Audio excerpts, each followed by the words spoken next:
Byli jsme strpí na našich starých dobrých hodnot. Měli jsme namířeno do míst, kde se sdílejí hranice tří severoamerických států. Kentucky, Nebraska a Wyoming.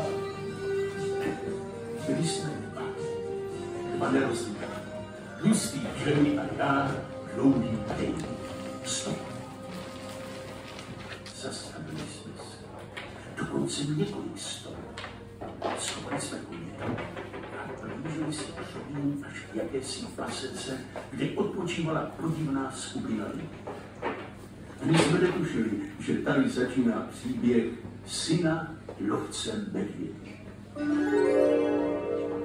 Chlapíci se nám moc nelíbili, stejně zlatokopové, a opodál ležel spontaný Indián.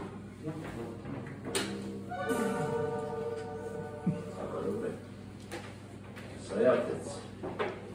Střední duch. A vy jste tam hledám. Pak je to první Indián Potter, který ho vidíte? Takový je zákon srpy. To je tak nebezpečný, že jste to zkoušeli. Nepřibližujte se k němu. Raději řekněte, kdo se. Můj přítel se jmenuje Kronos, právě soukromý manažer. Já se jmenuji Peppercorn a naopak nejsem číslo. Takový mám rád.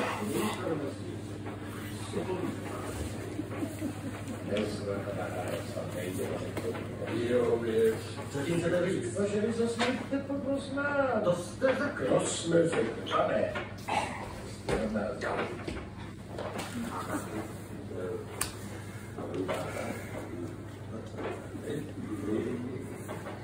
Jaké si nejméno, abychom věděli, co vám napsat na hrotače, aby jste náhodou nepřešli naše setkání. A ještě slova. Pro vaši kumparoví taky. Míří na vás 4 bouchačky, to je dohromady 24 kulí. Aspoň polovičku jich dostanete pod kůži, jestliže se hnete. Nejste zelenáč, Mičku. Můžete se o tom přesvědčit. Tak tohle vám přijde draho. Odpusťte, laskavě. Zdálo se mi, že se vaše ruka nebezpečně přiblížila k opasku. Pak se střílí. Takový je zákon stejný. Já budu vám jen malíček. Vaše jméno, cizinček. No, a kdo jsou vaši 4 druhové? Chodíme, hledáme zlato. Co od nás chcete? Udělali jste opravdu loučení, že jste zřejmě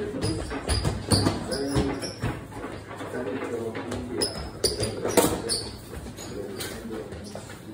Je to tak?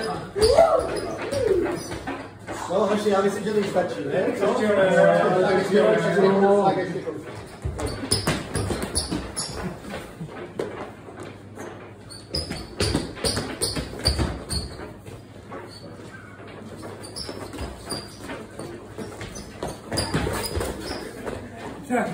No, tak děkujem, to bylo moc pěkný. Díky.